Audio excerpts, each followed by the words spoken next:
Hello students, welcome to the digital classroom of Lalbagh girls intermediate college. I am Mrs R Singh.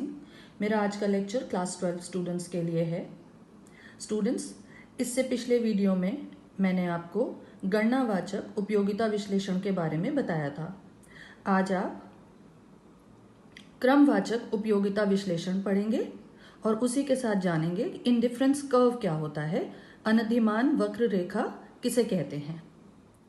वास्तविक जीवन में हम उपयोगिता को संख्याओं के रूप में कभी व्यक्त नहीं करते। हम या तो कहते हैं कि हमें कम उपयोगिता प्राप्त हुई या अधिक उपयोगिता प्राप्त हुई, तो कम या अधिक उपयोगिता के आधार पर क्रम दे सकते हैं। दूसरे शब्दों में, उपभोक्ता उपयोगिता को संख्याओं में नहीं मापता है। यही क्रमवाचक उपयोगिता विश्लेषण प्रसंग का प्रारंभिक बिंदु है। अनधिमान वक्र, जिसे आप उदासीनता वक्र भी कहते हैं, दो वस्तुओं के विभिन्न संयोगों से संबंधित उपभोक्ता के व्यवहार की व्याख्या करता है। उपभोक्ता व्यवहार को उसकी अनधिमान अनुसूची द्वारा प्रदर्शित किया जाता है। उपभोक्ता को समान संतुष्टि देने वाले दो वस्तुओं के विभिन्न संयोग अनधिमान अनुसूची, या जिसे आप उदासीनता अनुसूची भी कह सकते हैं, या तटस्थता समूह कह सकते हैं, ये बनाते हैं। इस अनुसूची को जब हम ग्राफ के रूप में प्रदर्शित करते हैं तो अनधिमान वक्र प्राप्त किया जा सकता है। अब हम परिभाषाएं देखेंगे। पहली परिभाषा प्रोफेसर मेयर्स के अनुसार अनधिमान अनुसूची यानी शेड्यूल वह शेड्यूल है जो दो वस्तुओं के ऐसे विभिन्न संयोगों को बताती है जिसमें किसी व्यक्ति को समान संतोष प्राप्त होता है। और यदि इस अनधिमान अनुसूची को, जिसका डेटा हमें पता है, उसको एक रेखा के रूप में हम दिखाएं तो हमें अनधिमान वक्र रेखा प्राप्त होती है। प्रोफेसर वॉटसन के अनुसार अनधिमान अनुसूची दो वस्तुओं के संयोगों की अनुसूची है जिसको इस प्रकार व्यवस्थित किया जाता है कि उपभोक्ता उन संयोगों के प्रति उदासीन होता है, यानी उसे अगर हम संयोगों को थोड़ा सा चेंज करें तो भी उसे उतना ही सेटिस्फैक्शन मिलता है। किसी एक को अन्य की तुलना में वरीयता नहीं देता। संक्षेप में, अनधिमान वक्र रेखा का प्रत्येक बिंदु दो वस्तुओं के विभिन्न संयोगों के साथ साथ संतुष्टि के समान स्तर को भी बताता है, और इस रेखा के प्रत्येक बिंदु पर उपभोक्ता तटस्थ रहता है, मतलब इक्वली सेटिस्फाइड रहता है। स्टूडेंट्स, अब आप इस अनुसूची को और इस फिगर को ध्यान से देखिए। ये इमेजिनरी हमने एक शेड्यूल बनाया है। एग्जाम्पल के लिए, सपोजिंग कोई कंज्यूमर है, उपभोक्ता है, जिसने दो चीज़ खरीदनी है, मैंगोज एंड ऑरेंजेस, आम और संतरे। अब उसके पास इसकी बहुत सारी चॉइसेस हैं। सो आप अनुसूची में, इस शेड्यूल में आप देख पा रहे हैं कि फर्स्ट जो उसने कॉम्बिनेशन बनाया, जिसको कि आप बंडल कहते हैं, पहले बंडल में वो 32 यूनिट्स मैंगोज ले सकता है और 1 यूनिट उसने संतरे की खरीदी। दूसरा संयोग यानी दूसरे बंडल में, क्योंकि उसे संतरे की मात्रा बढ़ानी थी, तो उसने 7 आम का त्याग किया, 25 आम खरीदे और 2 संतरे ले लिए।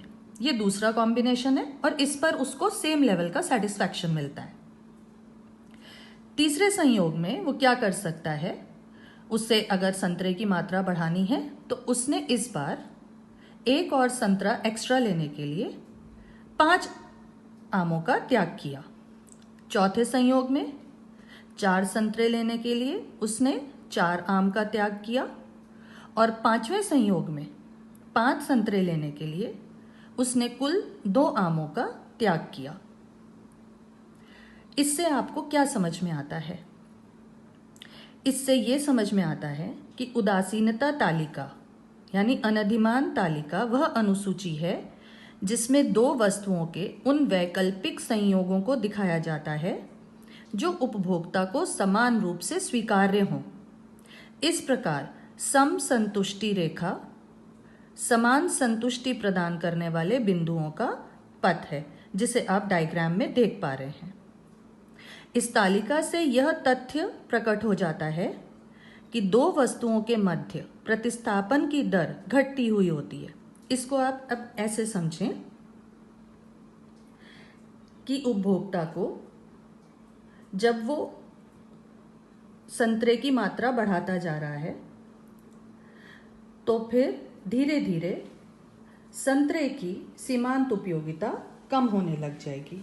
ये आपने मेरे पिछले वीडियो में जाना था कि सीमांत उपयोगिता का क्या कॉन्सेप्ट है। जब आपको कोई वस्तु अधिक मात्रा में मिलने लगती है तो उसकी उपयोगिता धीरे धीरे आपके लिए कम होने लगती है।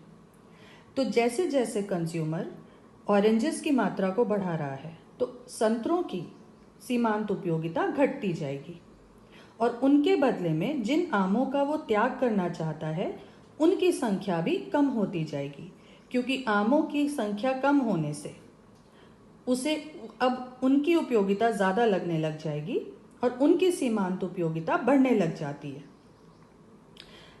इसलिए जब संतरों की इकाइयां बढ़ने पर वो आमों की मात्रा को ध्यान से देखिए, धीरे धीरे कम आमों की मात्रा का त्याग कर रहा है। इसी को कहते हैं प्रतिस्थापन की दर घटती हुई होती है, diminishing marginal rate of substitution. Students, अब उदासीनता वक्रों की मान्यताएं देखेंगे कि किन मान्यताओं पर उदासीनता वक्र विश्लेषण आधारित है।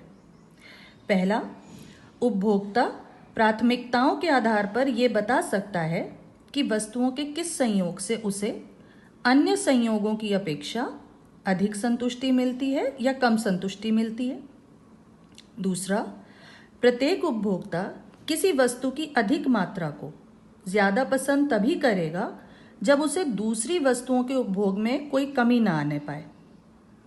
तीसरा, उपभोक्ता का व्यवहार विवेकपूर्ण होता है।